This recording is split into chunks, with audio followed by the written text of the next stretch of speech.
আর তাছাড়া আমরা যাত্রী সাথীকে নিয়ে একটা অ্যাওয়ারনেস প্রোগ্রাম করছি। আর যারা এসছে ওদেরকেও আমরা বলেছি। আর আপনাদের মাধ্যমে সবাইকে বলতে চাই কি এটা একটা গভর্নমেন্টের উদ্যোগে হয়েছে অ্যাপ।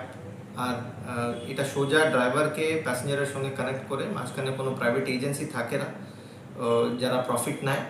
তো এর জন্য প্যাসেঞ্জারের জন্য সুবিধা আর ড্রাইভারের জন্য সুবিধা। আর সবথেকে বেশি যে ট্রান্সপোর্টেশনের ক্ষেত্রে যে নিরাপত্তার একটা বিষয় থাকে, তো ওইটাকে নিয়ে নিশ্চিন্ত করা হচ্ছে।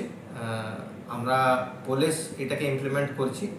আর দুর্গাপুর রেলওয়ে স্টেশন বলুন বা আসানসোল রেলওয়ে স্টেশন বা কাজী নজরুল ইসলাম এয়ারপোর্ট, এই তিনটা জায়গাতেই আমাদের বুথ আছে। বুথে গিয়ে যারা অ্যাপের মাধ্যমে বুক করতে জানে না বা পারছে না, ওরা ওখানে গিয়ে বুক করতে পারবে। আর যারা অ্যাপের